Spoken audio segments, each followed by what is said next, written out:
Hi, this is Kurt Egebrecht, Health Officer for the City of Appleton. And I appreciate the questions that you've been submitting for these weekly video sessions. And also want to thank you very much for all the work you've been doing to minimize the spread of COVID-19 within our community. We recognize that wearing a face mask and social distancing is not a normal behavior, and yet you've embraced it with the spirit of helping the community.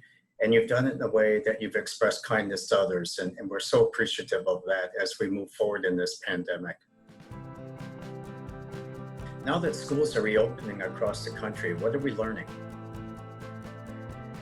So now that schools are reopening across the country, we're beginning to get a glimpse of what it will look like as schools reopen more generally across the country. And some of those lessons learned are that we now know that, in fact, students of school age can in fact contract the virus and shed the virus and spread it to others.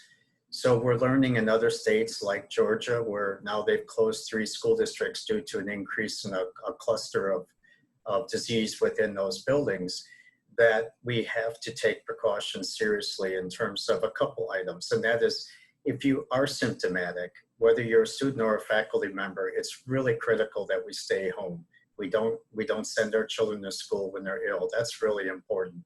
I think the other thing we're learning across the country is that it's really important when you're identified as a contact of a known case that you maintain your full quarantine and stay home the full 14 days. You don't return to school or to work during that time frame so that we can really stop the transmission.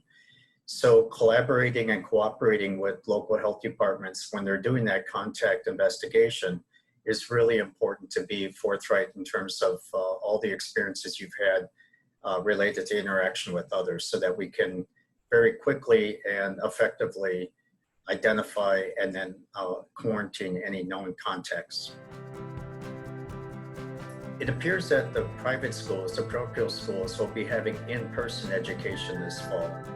Have you been working with them? And if so, how have your planned developments taken place over the summer months?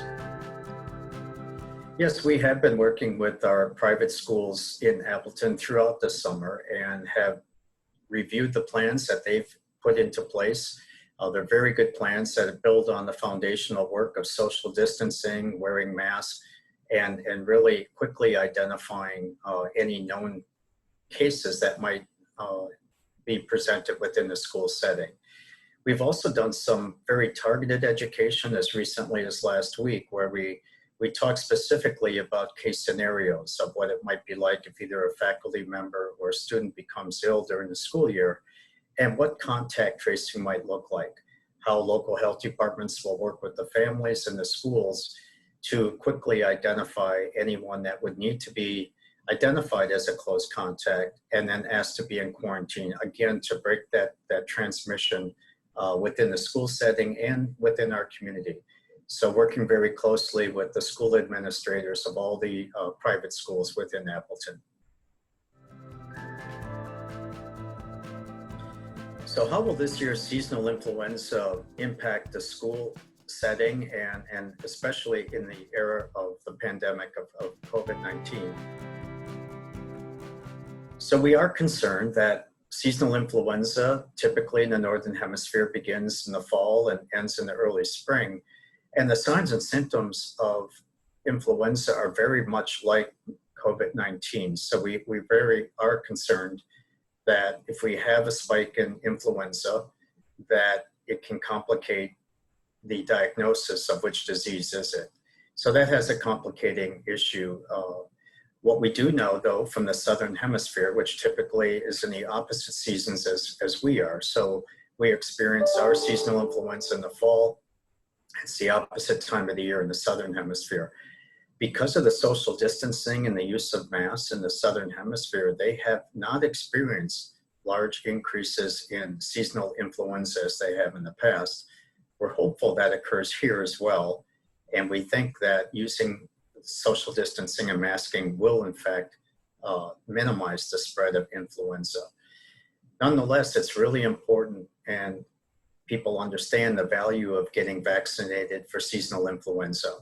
And the more people that can become vaccinated against that disease will minimize any disruptions between trying to diagnose which particular illness it might be. So there is more vaccine available this year, and it will be important that everyone who is eligible 6 months and older to seek out and receive that vaccine. Are we concerned about people seeking out a flu vaccine at their physician's office during a pandemic? I think your primary care physician will take every effort to minimize your exposure to others, and likely you'll have an appointment time that you'll come in for your seasonal influenza vaccine. They're very concerned about the same issues that you are, and they're taking great precautions to make that a very safe environment.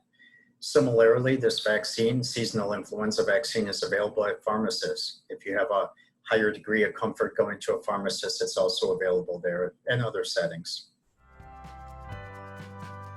When's the ideal time and when should people receive the seasonal influenza vaccine? So I'm often asked, when's the best time to get the seasonal influenza vaccine? And really, it's probably late October. Center for Disease Control indicates that that's probably the opportune time to receive the vaccine, because it takes several weeks once you receive the vaccine to build up your total body's immunity to fight off the virus. So historically, we often find that time period between Thanksgiving and Christmas is a time when we see a spike in seasonal influenza.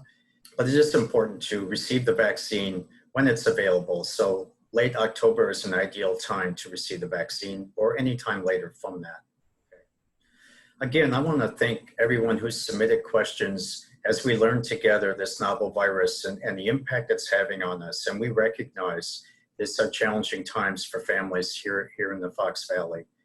And we so appreciate those who are showing kindness, reaching out to those that might be isolated and not having as much social interaction as normal. And we appreciate all your efforts that you're doing that in a safe way by masking and social distancing, but nonetheless, not forgetting those that need that social interaction. So thank you, and thank you for your kindness as we work together.